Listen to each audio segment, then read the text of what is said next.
Holy crucial moments. This is Flight Check Season 2, Episode 23.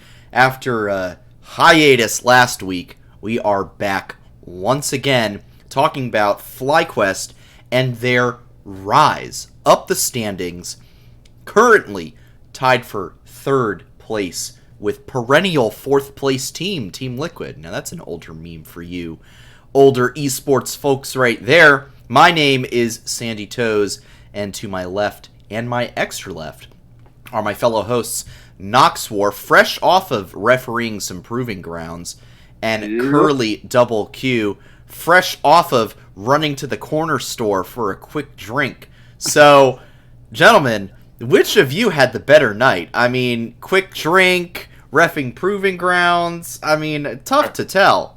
I think, honestly, I'm going to have to give this one to Curly. The drink sounds a lot better than some of the shenanigans I was having to deal with. I mean, also, while you were having to deal with reffing, I got to just be, like, the top laner for a streamer I really enjoy. So, like, I was just having a good time. Flex some Gwen inspired by Philip this weekend. So, you know. Excellent. I think I had a good night. We do love some Gwen. Yeah, I mean, let's get right down to it. We have a lot to cover. We missed last week, so we do need to briefly touch on how things went in week 4. We beat 100 Thieves, and that was the only thing that happened, though. That's all we need to worry about. FlyQuest mysteriously only played one game last week. I just associated it with COVID, and was like, unfortunately, but it is what it is. We'll take a 1-0 weekend. Right? Honestly. And I mean, here's the thing, right? Like, all I'm going to say is, like, I told Cole is that all of our loss in our fan pod showdown and the Academy L's, like, those were all to get just all of it out of the way. Yep. For the one victory against 100 Thieves. Exactly. In the LCS. You nailed it. Honestly. I mean, that's it exactly. That's completely what I was going to say. Quick reminder, if you can't catch all of the show tonight, I know it's a little bit late, so if you got to go to bed, don't you fret. The VOD will be available here on Twitch and on YouTube on our channel, Flight Check Podcast. Audio version should be on all your favorite listening platforms as well, eventually. Hopefully sometime this week. So let's get into it. Talking about week 4, just to kick us off. So yes, beat 100 Thieves, and I do have to admit, lost to TSM the following day. And I'm actually going to bring up a point that I heard from today's JLXP. Jet had Raz on. And I'm going to kind of like do a little bit of time travel here because they were talking about this past weekend and the FlyQuest 2.0. And they were saying how it was so good to see FlyQuest 2.0 this past weekend because after beating 100 Thieves and also having beaten Cloud9 the week before, then losing to TSM, it was tough to get people excited about this team. It was tough to say, that week 4 made it really difficult to say, guys, look. Because then it just looks like the 100 Thieves win is a total fluke, right? If you're going in, you're playing a really solid game against 100 Thieves, but then you're getting absolutely rolled by TSM the next day, it just looks like a total fluke. So, I mean, what were the emotions like watching that TSM loss after the high of the 100 Thieves win? I know for me, I was just kind of sitting there like, you're kidding me. It's over? it's done? It was just not a good scene all around. I mean, for me, I was tanning, so I did not catch anything of that day because I had no service, and I was like, we're just gonna look at the results and be like, yay or aw. Nox, how about you then? So, it was a frustrating game to watch because, and I stand by this, and I typed this out in our Discord and everything too. That game just came down to we mechanically did not play well. Afro missed multiple hooks. Jose missed a crucial stun. Johnson had like one moment of bad positioning. Philip missed multiple like CC moments. Mm-hmm. It was a bad mechanical game, but at the end of the day, everything FlyQuest was doing on the map was the correct decision making. So this is why best of ones are not usually the best thing, because sometimes you just have bad games, and that was just a bad game. Like, I guarantee you that's a best of 5. Like, we take the next 3 against TSM. I'm not worried about it. It's one bad game. We honestly got the one game that did matter, because we're not going to be competing with TSM for tiebreakers or anything. So, it sucked, but it is what it is. I'm not really frustrated by it at all. Yeah, and I think that's a fair way of looking at it. I mean, something that TSM did, honestly, I feel like the reason why we lost is they did something that a lot of LCS teams struggled to do, which is press the advantage. Like, that was probably the best game that TSM has played all split, and it just happened to come against FlyQuest, which super unfortunate, but sometimes that's just the way the dice rolls. And you get boomed just that one time. The 100 Thieves win. We didn't get to brag about it last week, so I think we get to take our moment here and just kind of puff up the boys just there, just like, hello. We beat 100 Thieves, and it was a good win. It wasn't like, if you remember, I think it was Spring, was it the Corki or Vigar where Touc the Vigar that Touc came in on just to win that game, kind of like out of nowhere. This was a clean, solid win, start to finish, in my book, and I feel like you can really see vast improvement from spring to summer because of that. So that definitely got me hyped. So that put us at the end of week 4, put the team at 5-4, halfway through the season, winning record right there. So let's like rewind in our heads real quick, if you guys can with me. 5-4, halfway through the season. That feels like a pretty good spot to be in. Let's like pretend week 5 hasn't happened yet. 5-4 feels good. You repeat that, you finish 10-8.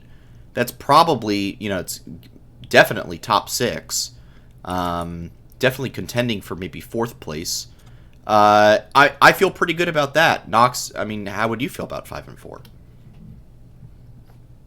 This 5-4 honestly was better than our spring 5-4, so I'm very happy with it, honestly. Because at the end of the day, you just want to look good at going into playoffs, and you want to look good in playoffs.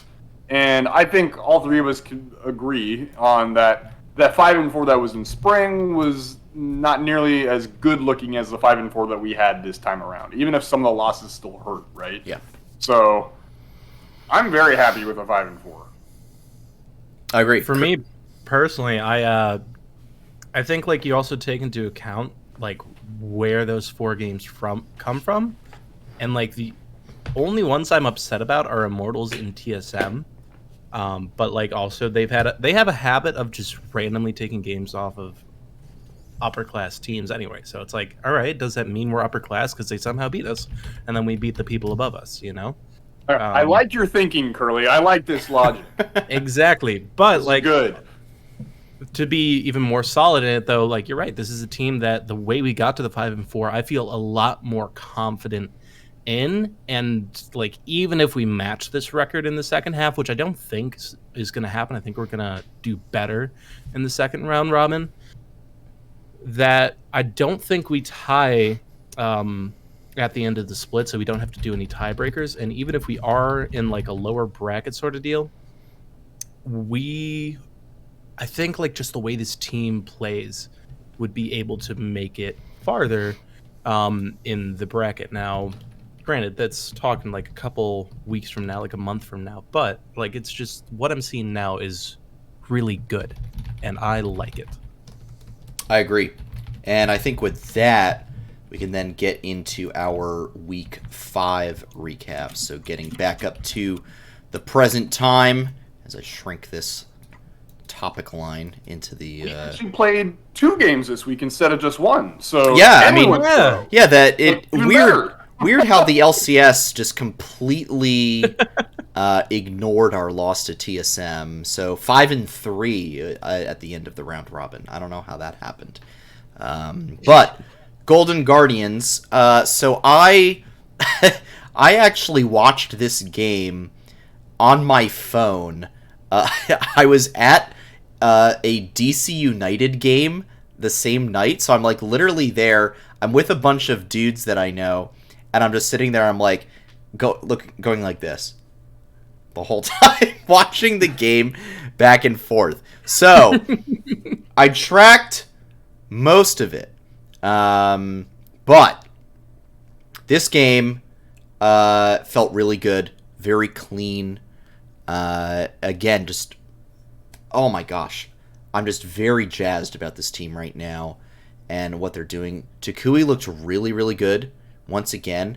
I think later in the show, there's going to be some discussion about, okay, Touc, where on, not just like, should he be on the All-Pro list, but where? Be MVP contender. Yeah, Well, where like, is he? yeah, like where is he going to be? You know, should he be 1, 2, or 3? And yes, I do think there are some arguments to be made for MVP for this man. So let's talk Golden Guardians real quick. Knox, let's hit some things from you. What stood out to you about this game? We can go through the draft if you want, but give me your first points. So we did draft if this game, but it's nothing like super mega big. What I really want to talk about and focus on is this is the first game this split that Jose Dioto has given resources and his time to Philip in the top lane. And it's the first time that Philip has not played weak side. He's been a main proponent of the team forcing carry and like agency and all that good stuff for FlyQuest. And it was into Licorice. And I think it was the right call because like going into Kale, like you want to punish that very hard in the very beginning. So it was very nice to see that maybe even if going into draft that wasn't the plan and then they just adapted and adjusted to it. But Philip held his own while having resources from the very beginning and wasn't having to play weak side, and then he continued to use it fairly well throughout the rest of the game. His KDA does not reflect it. Like that still goes to Jose and Touc, right? But he did a lot, and I was like, dang, okay. So we don't only just have to go through bot and mid. We can play topside if the situation calls for it. We are a versatile team, and that is great to see. It gives me a lot of confidence heading into best of fives. And even in the Dignitas game, which we'll get into in a little second, he also got resources in that game too. Like this weekend was like, hey, Philip, now is your time. Yeah. I'm going to give you resources. I'm going to give you time, and I want you to just run with it. And while I think he could have ran harder in certain areas, he ran hard enough, and I was so happy to see it. Yeah, two Gwen games in a row. I'm gonna pull up what his stat lines were across the board. So he had a 1-2-5 and then a 2-1-7. So we're looking at like a 3-3-12. So not like really carrying, not getting the most kills. But I felt like he did really good into Gamsu's Gragas, and then I felt like he did really well into Licorice's Kale on Saturday. I mean, I saw that Kale pick come through, and I was like, oh boy, we'd better win. We'd better win before 30 minutes. And we came in right at the buzzer, 29-35. Did not let that Kale get to late game, thankfully. But yeah, Philip, I felt like the team really trusted him this week. And yes, it was really good to see Jose giving him those resources. Curly, your thoughts on our burgeoning rookie top laner and his stellar play this weekend?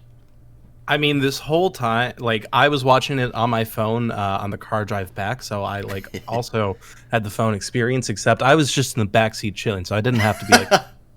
But the second I saw Philip approach the lane with, like, against Licorice and saw him immediately put the pressure on, I'm like, this game is over. He's put down his authority kept it on and just like he wasn't afraid. He wasn't afraid to engage, and like he made Licorice has to take a step back, and that's exactly what you need to do against a Kale. Like you need to put the pressure on. You need to take advantage of the fact that technically Gwen with her E has more range than Kale in those early levels. So as long as you can keep on that pressure, get yourself more XP, you're winning the game for yourself. Because even if Kale hits that power spike, you've given yourself a nice buffer.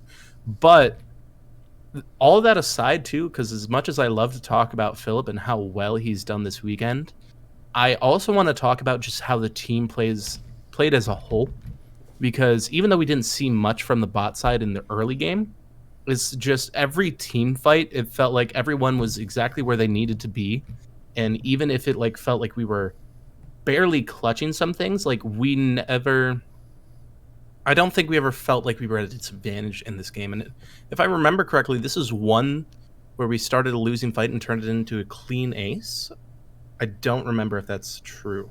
You might be mistaking that with the Dignitas game. Dignitas, we had a couple clean aces in the Dig game. So. We did, but like also Touc on that Talia, man. Oh, I was going to bring this up, yeah. Talia is busted. It was ridiculous.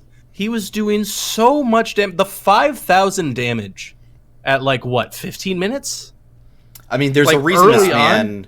There's a reason he got Player of the Week. It was just his play this weekend was remarkable.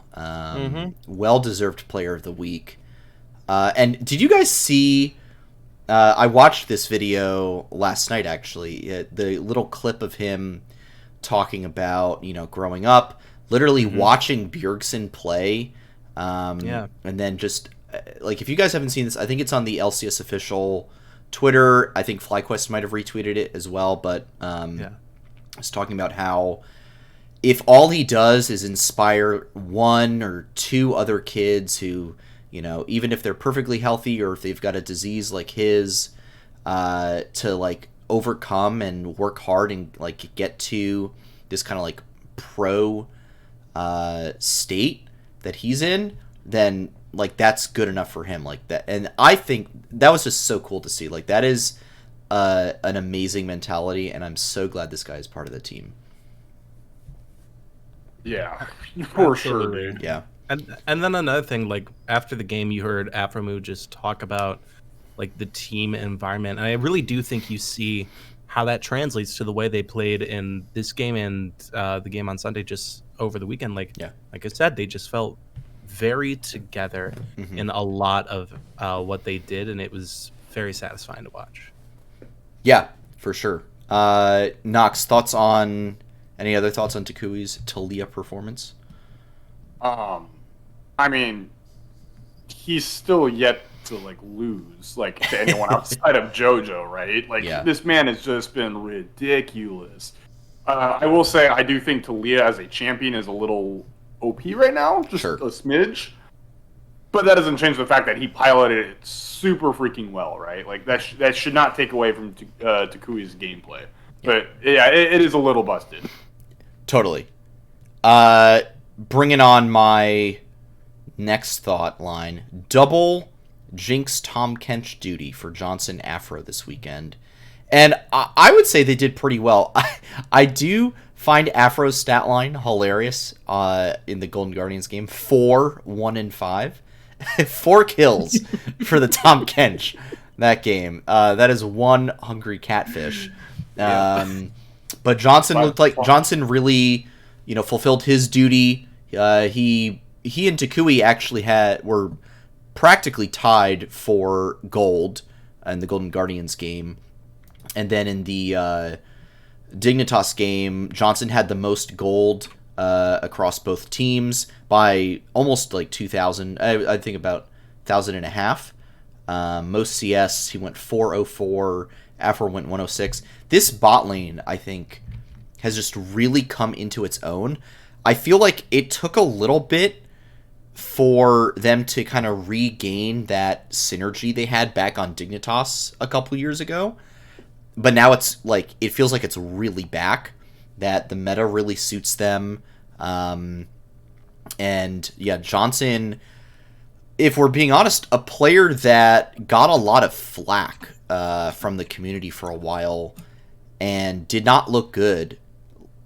I think he really struggled last year. This year, I think he's really stepped it up, and it's really, really, really great to see. So I'm excited about where this bot lane is going. I think they're definitely contending to be, top 4, top 5 bot lane in the league right now. I would have to really sit down. I mean, bring on the hot take if you've got one. I feel like I know where this is going now. So they are a top 2 bot lane in the league right now. Woo! All right, who's the other one? I would probably have to give it to Danny and Vulcan. I think that's fair. Yeah. So it's hot. I think it's that is a hot take. I need to put it in Curly's hot take oven. Oh boy, there is a strong argument that they are a top 2 bot lane in the league right now, and I say this because FBI and Huhi, while still solid, they're not top 2. They're not top 2. I'm sorry. That recently in the past couple of weeks they've started stepping it up again, so maybe they'll probably start challenging it again. But the past couple of weeks, outside of this past weekend, really, I have not really seen a top 2 performance from that bot lane. The only other bot lane that comes to mind, because let's be honest, the Sven Berserker one's not been good, has been Hansama and Core JJ. And I would say, let's be honest, Hansama has not looked great either. I would say the Hans core lane is actually probably down to 4 or 5 for me right now.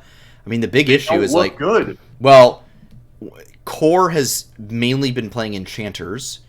He's not being put on engaged champions, and Hans just seems to be struggling right now, in my opinion. I think I still have for me FlyQuest bot lane, 100 Thieves bot lane, and EG bot lane are kind of top 3. They're in this the soup of the top 3. It's very difficult for me to say who is the best one right now, because if we're talking about Ezreal, okay, then it's going to be Danny, Vulcan, right? If we're talking about an Ezreal lane. If we're talking about a Jinx Tom Kench lane, it's going to be Johnson Aphromoo. If we're talking about what does FBI play these days? If we're talking about other, he's done a fair amount of Senna. Yeah, if we're talking about Senna stuff, or I know he's played Aphelios in the past, just stuff like that, then I would say okay, maybe there's Zeri is maybe one as well. Then I would say okay, maybe in that realm they're the top bot lane, but yeah, for me it's just still very much a soup of top 3 bot laners, but they're all distinct from the rest of the league for me. And that's the main thing, right? Is the fact that we can say that our bot lane is top mid. Even if you disagree with me, an even stronger argument is the fact that they're top 3 in the league. I think they're actually top 2, but I think you would say top 3, right, Sandy? I would say definitely top 3. I just can't place them 1, 2, or 3 really, because it depends on the day. Would you say top 3, Curly? I'd put us up there at top 3. I'm very hype. I'm glad to see this take from you. Bot lane in the league. That is hype. That is awesome. It feels so freaking good. And we have a mid laner who's competing for a possible MVP contention. We'll get more to that later, but he's going to be all pro. And then we have this jungler who's had a huge resurgence. And then we have a top lane who's just been holding down the fort like no other. I mean, if you want to really, I feel good. If you really want to break it down, I mean, TSM, no matter what combo bot lane, not as good as FlyQuest bot lane. Lost Ignar, definitely not. So we're up to 2. Stixxay Ale, definitely not. No. Neo Biofrost or Spawn Biofrost, no. Luger Poom, no. Berserker Sven, I would still say no. So we're at a minimum top 4. I think that is a very objective. If you want to say the most objective, non-biased, who else we could be competing with, it's 100 Thieves, EG, Team Liquid for top bot lanes right now, and us. I say, particularly because of ADC position alone, we should arguably, not even arguably, I'd easily put us above TL, because Hansama is doing that rogue thing where you forget to keep being good at the end of the season. Yeah. And so, like, just ADC alone puts us ahead. Core JJ still solid, always solid. I think they just keep. I don't know. Like, I think Hansama needs to kind of move on from Rogue, get on to TL. Here's another good point. I'm stealing a lot of points from JLXP today, but actually, honestly, this is only the second point. I mean, they made good points. He made a really good point today that a big thing in spring about FlyQuest was that our sum was greater than our parts, right? So, like, we had average individual players, but together they made a pretty good team. Now those parts have gotten even better. The bot lane is solid, the mid lane is solid, top lane still working its way, but come team fight time, very solid. The individual play, before you even get to the team aspect, is very, very good right now. And you need that individual play before you can get to the team aspect. So, why don't we hit if there's any points left about the dig game, we can hit those real quick, and then I think I want to move on to our next topic of conversation, which I'm excited to get into. But any thoughts on Dignitas from this past weekend, gentlemen?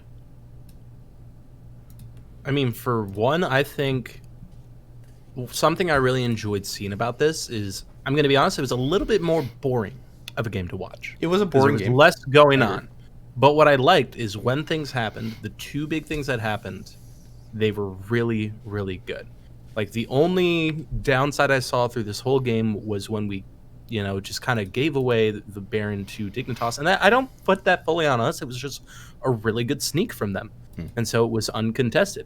Everything else, it's like, even though we didn't care about the Drakes, we pushed them off the Herald or denied them the Herald. Like, they'd never picked it up, and we got an ace out of it.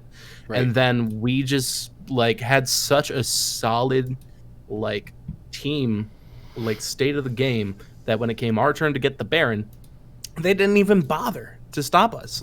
They tried to poke at us, but they couldn't. They absolutely couldn't. So I think this was a very decisive and very smart, intelligent match from the team altogether. And then, of course, that triple kill on the Ahri was just absolutely bonkers. And so, it comes again to just the same thing that happened on Saturday, where our top was very solid. Touc was freaking Touc, just insane. And then Jose Dioto, I think he still put a good amount of effort into supporting Philip this time, but just making really good macro calls across the board. Yeah. I mean, I think I don't have much to add. Only thing I'll add was there was the moment where Dig snuck that Baron, which, got to tip my hat to that. Unfortunate moment there, but I think it goes to show the resiliency of this team to not just collapse after that. Dignitas only got one tower off of that Baron play. They got one tower. They only gained back about 2,000 gold. I think we had a 3,500 gold lead at the time that they took Baron. Went down to about 1,000 after that Baron play.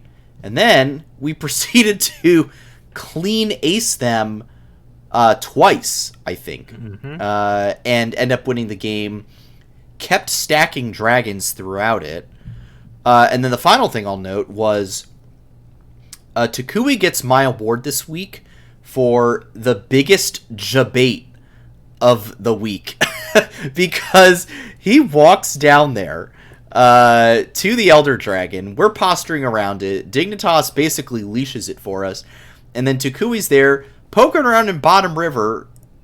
And all of Dignitas goes, Ahri! Let's go after the Ahri, guys! And everyone chases Touc, who proceeds to just ult away under tower. And meanwhile, the other 4 FlyQuest guys are like, well, this Elder Dragon has about 4,000 health. would be a real shame if we decided to burst it down right now, guys. Let's just do it and save Dignitas the trouble. And then all of a sudden, we have Elder Dragon, and Baron, and Ocean Drake, and you've got an Ari here, and 4 other members of FlyQuest here, and Dignitas in the middle. Here's the spoiler. It doesn't go well for Dignitas. They end up losing the game. And that, folks, is that's why they're 2-9 right now. Would hate to be 2-9. Sounds rough. It is rough. No, there's a lot of, like, just to talk on Dignitas side for this, I do think at, like, face value, I kind of like their comp a little bit more than ours, if I'm going to be honest, particularly because they have one of the most frustrating things to me in game is when you are just being displaced constantly.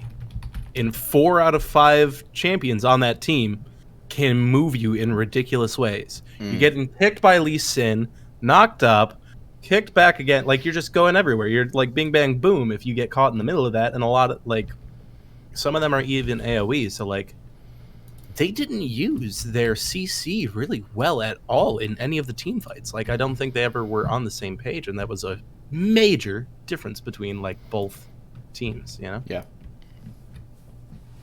Nox, any thoughts on this before we move on FlyQuest topics?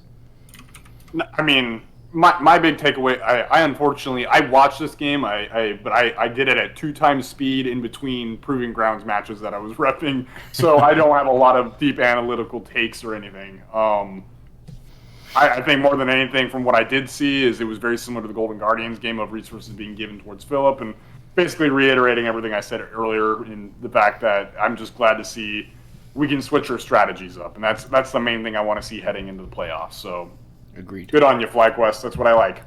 Good on ya. This is my favorite time of the year where we can start to look at playoff clinching scenarios. I think there's a world where, and actually it's legitimate, if we 2-0 this weekend. Holy crap, dude. My hype levels would be off the chart if we 2-0 this weekend. If we 2-0'd this weekend, one of Immortals or TSM goes 0-2, and Dignitas loses a game, we clinch playoffs. Now, I realize we clinch top 8, but still, a week 6 playoff clinch would be kind of nuts. EG actually has it even easier. They literally just need to win 1 game, and Immortals or TSM lose a game, and they make top 8. Like, we're already having people clinch playoffs, and we're about to hit week 6. Literally would not be surprised if both EG and 100 Thieves clinch top 8 this weekend. It would be pretty non-surprising. All right, here's the big question. I'm going to type this out for us. Is FlyQuest elite? Mm-hmm. Yes. Mm-hmm. I didn't know the question, just yes. Now, 100%. I want to define this a little bit. Like, what are we going to define as elite, right? Okay. I think, hang on, let me give my definition, Okay. then you can do yours. Right now, I think most people would say there is a clear top 2. EG and 100 Thieves. I think that's pretty safe to say. I think another large part of the discussion, especially after Team Liquid's loss to CLG, is that Team Liquid is not looking as good as people expected them to look. So, I guess the way I'm phrasing the question, has FlyQuest done enough to supplant TL as a top 3 team in the LCS? Now, bear in mind, I would still say a step behind EG and 100 Thieves, but breathing down 100 Thieves' neck, especially after beating them a week ago. So, FlyQuest. Bait or great, actually, if you will. Is FlyQuest Elite bait or great? I actually didn't think of that until literally just a moment ago, but I like it. FlyQuest Elite, bait or great? Okay. Okay. So there's two mindsets for this for me. Sure. You have the one mindset where you have to go look at the literal scores and what the standings actually are. And at the end of the day, out of a 10-team league, we are, I would say, fourth because we lose the quote-unquote tiebreaker to Team Liquid. And in my mind, if you're using the word elite going off of standings, you need to be top 3. So I would say no, by a standings sense, FlyQuest is not elite. However, the other part of me, and this is the part that I'm picking because I'm going off of eye test, I'm going off of feeling, because the standings aren't done yet. We're only halfway through, a little over halfway through. FlyQuest looks like minimum third best team in the league. And for me, that is elite. So, suffice to say, I think FlyQuest is playing like an elite team. Therefore, they are an elite team. In accordance to the League of North America. Okay. Curly, your response. I think so. What I'm trying to base this off of is a few things. I'm looking at some of the deep stats that I don't glance at often on the Leaguepedia site. But let's look at the timeline, right? Week 1, we got a 3-way tie for first between CLG, EG, TL. TL technically sitting at the bottom of that because of the way the alphabet works. 100 Thieves sitting in sole possession fourth, and then us tied for fifth. Now, 100 Thieves and us are both on upwards trajectories up to this split. However, 100 Thieves peaks at second, and they've been sitting there for the past couple weeks, whereas we've finally clinched our way up to third. So we are on an upward trajectory. And we technically tied with TL, where EG and TL have stayed put in their top 2, top 3 spots, right? So I think with this, actually, as hype as I want to be, I cannot confidently say we are elite yet until the evidence backs us up. Do I test say we are elite? Yes, because I certainly see us getting sole possession of third place this weekend. And then I think another something that also helps us, I'm also looking at the player of the game standings, and granted that is tied to wins, but like we're only short, I think. Actually, no, we're tied with TL, so never mind. That doesn't matter. But if you look at play of the week, it's inspired, Danny, Blabber, Touc. Mm-hmm. So if you throw that in there, that is evidence for us against 100 Thieves and TL. If we can get another player of the week on top of 2 wins this weekend, no argument right there. And again, I do feel we are already better than TL. I do think we pushed them out of that top 3 elite spot. But these are the statistics I would want to see to solidify that. I think for me, 7-4 looks really good. Tied with Liquid at 7-4 looks really good.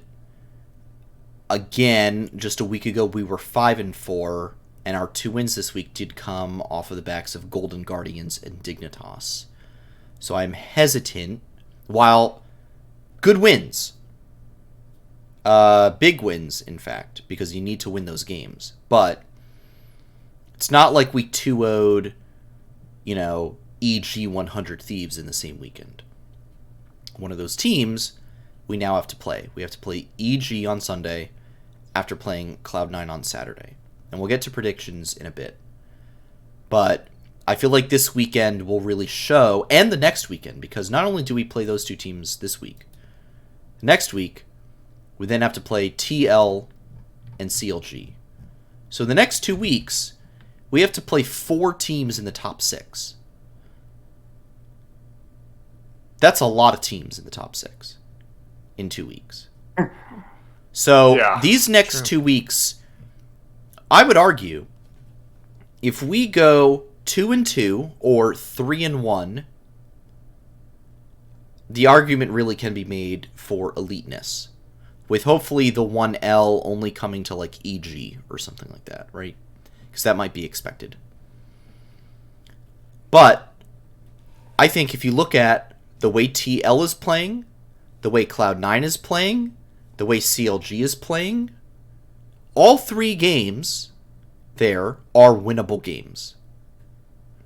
I think the EG one's going to be the tough one. So the answer for me is not yet, but we're almost there. I would still very much say we're a top 4 team for sure. This is crazy for me to say. We're legitimately in contention for the 3rd world spot? Mind-blowing. Like, you can't discount us out from it. Like, you put us up against TL in a best of 5 right now, I'm calling like a FlyQuest 3-2. You put us up against Cloud9 in a best of 5 right now, I'm calling a FlyQuest win. 100 Thieves, I think it's really close. EG, I'm still very sus on us beating. I think that's really tough. But it's What's crazy is this was supposed to be a rebuilding year still too. Can you imagine what next year's going to be like? Unless we That's what I'm saying. Unless we get completely bought out again by Steve and everyone else. I hope to God not. Steve needs. I don't think Nick would let that happen again. Yeah, Steve needs a new top laner, and he signs TL Phillip. Yeah, I really hope that doesn't happen. So this next week will really prove out to me the level that we are at. The next 2 weeks, really, we'll do that. Okay. Most valuable Touc. We have the most valuable Touc in the league, I would argue. However, is he the most valuable player in the league so far this season? Racking up 4 player of the games, more than anyone else. Ahead of Abadaga, Bjergsen, Fudge, Jojo Pune, Palafox, Danny FBI, names you would expect to see from the list of players in terms of players of the week. Inspired as one player of the week twice. Blabber once, Danny once, and Touc now with the week 5 player of the week. And I alluded to this earlier, but I want to get your guys' thoughts. I think really making the case again for All-Pro. The only question is, like, where on the All-Pro list? And where is he for you guys in terms of the MVP discussion? Because I think there are some legitimately good candidates on other teams, like EG, for instance, has several good candidates. Where is he falling in those discussions for you guys? So for All-Pro, I have him competing for first team All-Pro, like with him and JoJo. Absolutely. I think those are pretty much the only 2 mid laners so far in the league that those are like they are A tier and everyone else is down below that. In terms of MVP discussion, he's good. I don't think he's in the top 3 though. Currently, Inspired's my front runner. Inspired, I know he had a bit of a off game on Sunday against 100 Thieves, but he's so freaking valuable to that EG team, man. He's so good, consistent carry for them, exactly what they need all the time. Like, I'm yet to be convinced otherwise that it's not going to be Inspired at the end of the split. Yeah, Curly, how about you? I'm going to have to agree with Nox on this one. Inspired just does so much for EG that he's given himself a huge, start, I guess, in the race for MVP. He's just gotten himself a huge lead. I do think, however, Touc is, on his way. He is chasing that because as you said, 4 players of the game, so that's also showing his value to FlyQuest, despite Inspired having the 2 players of the week on him. So, like, with all those combined, if you look at that, it's like technically Touc does have more accolades. And I do think it's the same case as the is FlyQuest Elite. A lot of how he impacts the team in these next 2 weeks, and especially if we're successful, will affect his contention for split MVP. I definitely see him as like one of the people that is going to be talked about for that, though. As for All Pro, he's definitely competing for first place or first All Pro team. Like, that's no doubt right there. All he has to do is clap JoJo around this weekend, and I think he's got it secured. Yeah, which I think will be definitely a tall order. I am in agreement. I think competing for number 1 All Pro, I think at minimum number 2. And he's definitely up there in the conversation for MVP for me, which is crazy to think about. But this guy, like, if you think about it strictly in the terms of who is the most valuable player on a team, like, who is the guy on the team that is drastically changing just the way we play and just, like, everything about it, makes us better, consistently takes us to another level. And it is Touc. We gave him our, like, team MVP for Spring Split award at the end of spring. He's probably going to win it again for summer, and I think he really should be in the top 3 conversation for MVP of the overall LCS. So I think it's a good conversation, and one we're definitely going to keep coming back to over the next few weeks as we head towards the end of the season. But, we'll see how it goes. All right, let's hit some Academy Turbo super fast. Bit rough.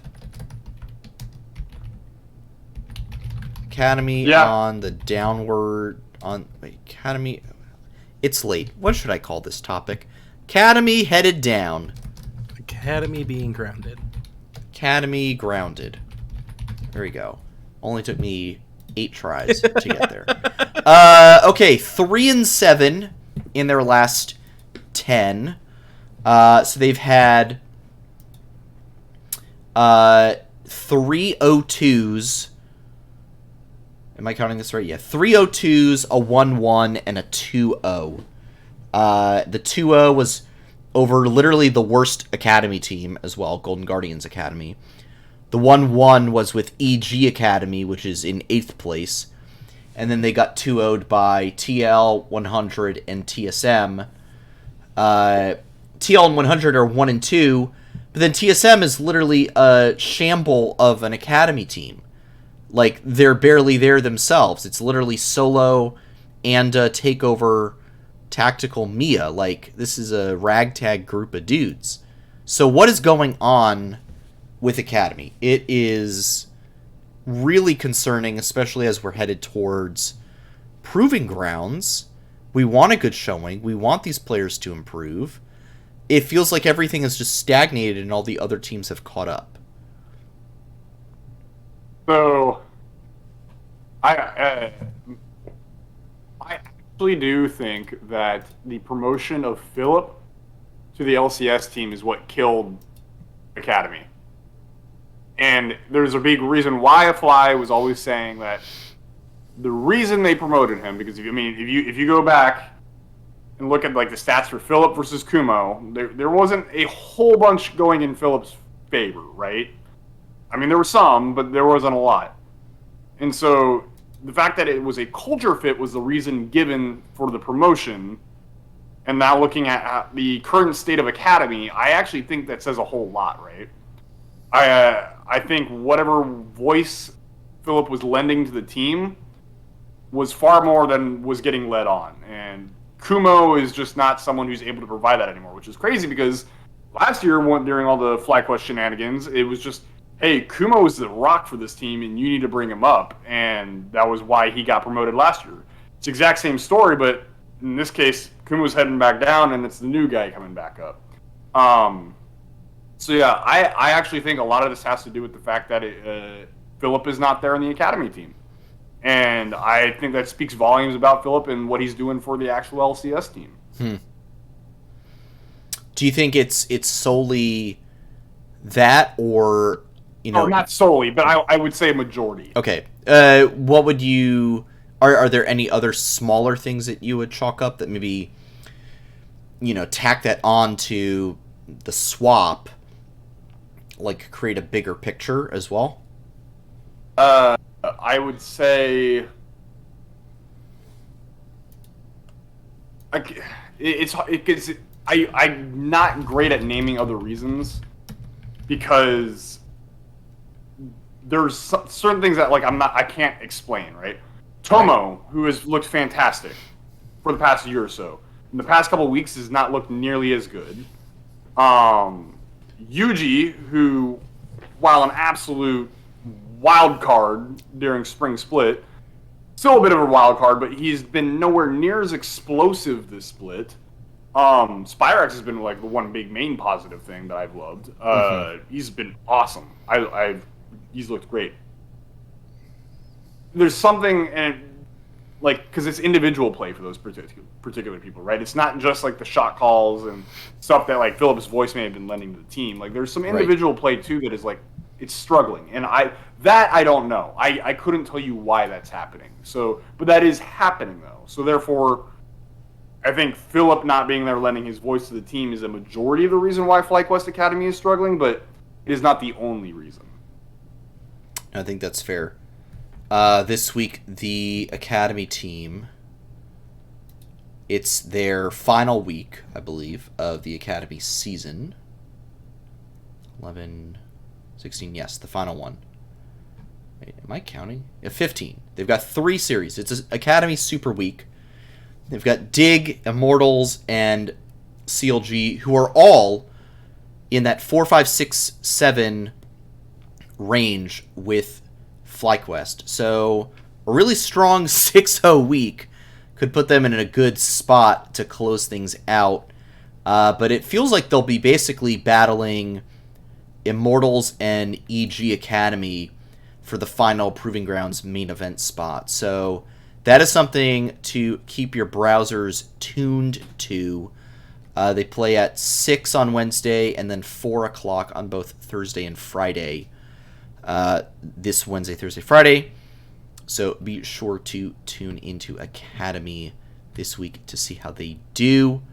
It's going to be really, really clutch as they do those final tune-ups for Proving Grounds, which, of course, we will cover in full. Nox is getting first-hand experience with Proving Grounds right now while reffing. All right, so moving on over to our, if I can get the, oh, it's not there. I'm going to have to pull it back up. Let's talk predictions. Let's talk predictions. No, we're talking predictions. Okay, I was about to get something else in store that I wasn't thinking of. Nope. We're talking surprise segment. Talking week 6 preview. So type it in, and then I gotta apparently get the whole frickin' thing back up for some reason. Every week we gotta hire an editor just to be off screen for us. Yeah, stuff. every week this happens. We need a control room. Well, more like I just need to learn how to use OBS, or it needs to not be janky. But we're just gonna do this. Excel. Don't make the source visible, please. So, while Sandy's working, so I know Sunday is Evil Geniuses. Mm-hmm. Saturday was Cloud9, correct? Yep. Yeah. So, not gonna lie, yeah. I'm gonna say it's a 1-1 week. Oh wow, you're just going right off the bat before he even gets everything. I'm just gonna rip it off the chain, just like that. Boom, you know, what's interesting is that I'm also going with the 1-1 week. I'm going with the Fly win over C9 and then the L to EG. Are you feeling the same, Mr. Knoxmore? I am indeed feeling the same. Well, there you go. I don't think Cloud9 has looked nearly as good as EG has, and it should result in a 1-1 week. it's a copy paste. Yeah, I think I think Cloud9 looks rough. I feel like Jensen just has not been the hope that was promised, and I really expect Cloud9 to retool their roster once again in the offseason. I don't expect this team to make Worlds, so I'll be interested to see where it goes. And then EG, I just think they're just cruising. I think they're cruising their way towards a back-to-back LCS win overall. And I think we might be able to put up a good fight. I'd love to see us win, but I just, I got to run the numbers here, and I just don't expect it to happen. Curly, though, always manages to surprise us with his predictions and takes. And he is, I will note, in the FlyQuest Discord pick'ems, the best of all of us. Not everybody, but the best of the three of us. He is the undisputed leader. Curly, talk us through your predictions this week. Well, so first off, I just gotta say, y'all are some non-believers. Because, I obviously, we're gonna beat C9. There's no question about that. We beat them before. They're kind of still struggling. We'll beat them again. Sven, isn't it? Jensen, isn't it? Fudge is it, actually. Fudge is reliable. Blabber is reliable, like Berserker. So, but when 2 out of your 5 components aren't quite it, come on, bro. So easy. It's going to be an easy clap from FlyQuest on Saturday. Now Sunday, all I'm going to say is if 100 Thieves can beat EG, of course we can beat EG, because we beat 100 Thieves. That's all the logic I need. We're ramping up. EG peaked. We just got to come punch above our weight just a little bit, knock them down. I guarantee you, Touc is going to clap JoJo. It is going to happen. And that is all we need to see. And especially because it's not the bot lane show anymore. Danny getting all the resources doesn't quite mean nearly as much as it used to. It's time to give some of those resources to Impact, which I don't know if EG's going to do that as much. Granted, still a great team. It's going to be a tough game, but we're going to come out on top. Duo weekend prediction from Curly. Here's the thing. He makes these calls, folks, but more often than not, he's not wrong. He's been right. He's been correct. Right. So I can't even look at this and say, Now, okay, if we were 3-8, if we were an Immortals, if we were a TSM, if we were a Dig, and he was calling for the FlyQuest win, then I might have some problems. But sometimes you got to take a shot. So I like it. I like the attitude. And, I think this weekend will really be an interesting one. It's going to reveal a lot. I think this FlyQuest C9 game is really massive. I mean, let's look at some of these other matchups. Saturday does not really have any other good ones. But you've also got, on Sunday, you've got TLC9. That's pretty big. And that's basically it. There's only 3 good matchups, and we're 2 of them. You got Fly C9. 100 Thieves has the easiest weekend. Oh my gosh. If they do not 2-0, something's seriously wrong, because they've got Dig Immortals. That has to be a stomp for them. You've got a couple interesting middle of the pack matchups. You've got Golden Guardians CLG is actually kind of interesting to me. Golden Guardians also plays TSM. I want to see how TSM does. CLG actually plays what we did this past weekend. Golden Guardians Dig. So if they 2-0 that, they put themselves in a really good spot. They'd be at 8-5. So I think there's a couple good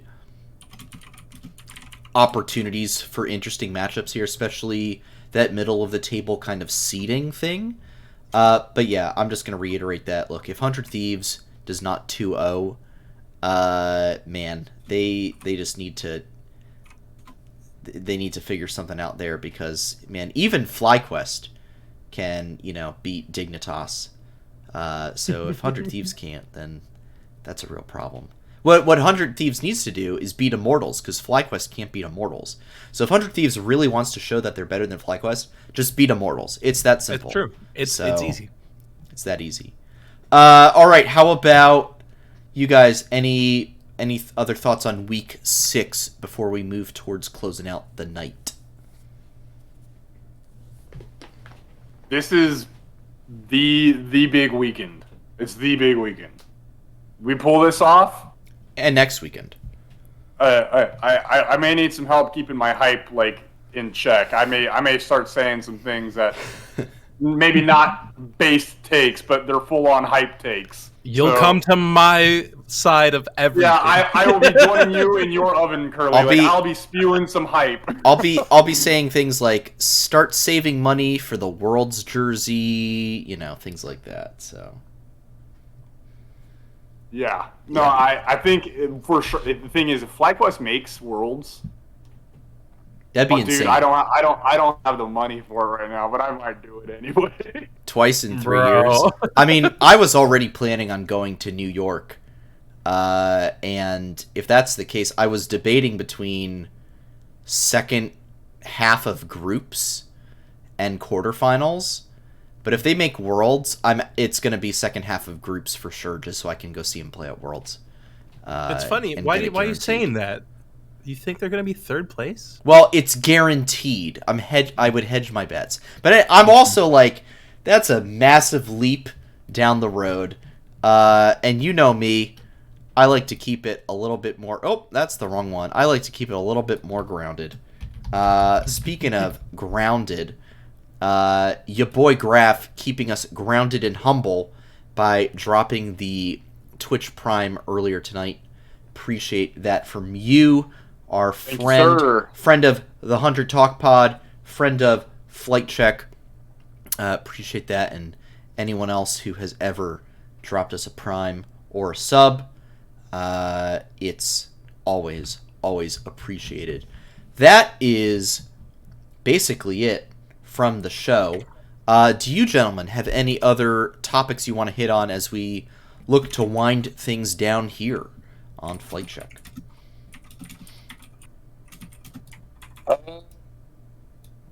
I really don't have much. I'm very happy with where this team is right now. And I really hope that Curly is just a prediction god. And it is a 2-0 weekend, and I hope I'm wrong. I feel like most of the time I love when I'm wrong on this show. Oh, yeah. When I'm wrong on the show, it usually means good things for FlyQuest. So I really, really do truly hope that I am wrong. I love being wrong. Prove me wrong. So, yeah, no, I'm just really happy with how the guys look right now, and I'm ready to get into this weekend. Yeah. I do want to note, we didn't touch on it too much because we were trying to catch up on all the league talk. But Kodorin did have a Melee tournament this past weekend. Did finish third. Things looking up for him. Good to see him getting back to it after a couple rough tournaments. But the third place, always good to see. Not sure when J-Mook has his next one, but we'll definitely be covering that. Just needed to kind of catch up on the league stuff tonight. Curly, any final topics from you? I mean, my big thing is just there's a reason that I believe in LFL supremacy. Touc is that reason, and I will follow that man to the moon, and I hope that he takes FlyQuest with him. Fully agree. Well, thank you everyone for tuning into another episode of Flight Check. Week 6 of the LCS is around the corner. 2 massive matchups this weekend, so be sure to follow us on Twitter for all of our thoughts and takes in regards to the action. You can catch the show at Flight Check Crew, myself at Santos DB, Nox at Noxwar with 2 R's, and Curly at Curly_double Q_. Losing all feeling in my voice as I have had no water for the past hour and a half. You also got it. You both got it. Well, maybe not Curly. You like to stay up late, but you got to go to bed soon. I can stay up late tonight. I'm good. Oh, because you're... Never mind. Okay, yeah. And you know where you can stay up late with me? The Flight Check Discord as well, where all kinds of esports discussion and otherwise takes place. And if you missed any part of this episode, the VOD will be up on YouTube tonight or tomorrow morning, as well as here on Twitch. And you should be able to listen to the audio version on all your favorite streaming platforms. If you're listening to any of those and would like to catch the show live, we broadcast the episode every Monday night, most Monday nights, usually at 8 p.m. Eastern Time, right here at twitch.tv/FlightCheckCrew. Oh, I made it. Curly. Any final notes before we wrap up? And we're going to raid Philip, I believe, if he is still live. Let me double check that. He should be, but He is. no, definitely hop in the Flight Check Discord. You'll be able to like get some interesting emotes of like a wooden spoon, and you don't know why it's there. But more importantly, you get to your spoon. Yeah, I know why it's there. It was a joke.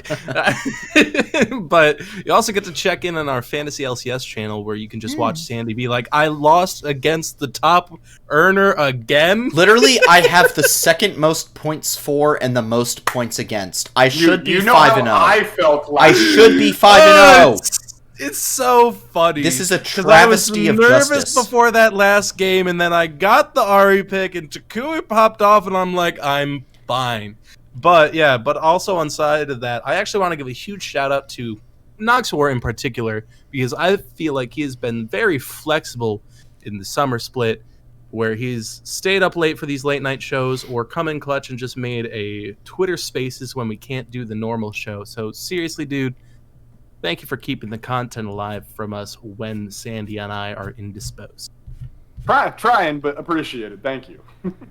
He is doing us all many, many favors. Nox, how about you? Any shout-outs or plugs? Proving Ground quarterfinals start tomorrow. Yeehaw. 100 Next versus TBA was the main one off the top of my head, and that's actually probably the best matchup of the night, I would say, in my opinion. So go tune into that. Obviously, go watch LCS this weekend. It's going to be crazy hype. I am trying to work on something behind the scenes, but I'm not having much luck on it. But keep an eye on for Twitter Spaces is what I'll say. I do plan on doing more in the future, and I plan on having it be a little bigger than it has been in the past. And that's about it. Very cool. My shout out is going to be man, I don't have one. My shout out is going to be the Dungeons and Dragons Honor Among Thieves trailer, because the movie looks absolutely terrible, but just the kind of thing that I will gladly pay $14 to a movie theater to go see and completely waste my time. So that is my shout out for the week. Go watch that trailer. It looks really stupid, but also absolutely fantastic if you're into D&D. I'm gonna get the raid ready. That movie is not going to be the only thing that's wasted if you catch my drift. Yeehaw! When I go watch it. Oh boy, what a time to be alive. All right, we will be back next week to discuss Week 6 of LCS and our inevitable 2-0 as predicted by Curly. Oh no, we've only got 5 seconds. Cancel it, cancel it, cancel it. So for now, stay safe out there. Yeah, let me do the raid. This is my raid to do. I'm running this channel. Stay safe out there. Don't forget to hit the head on the nail. And we'll see you all very, very soon. Adios, everybody. Have a good one, guys. Peace, y'all. All right, now raid.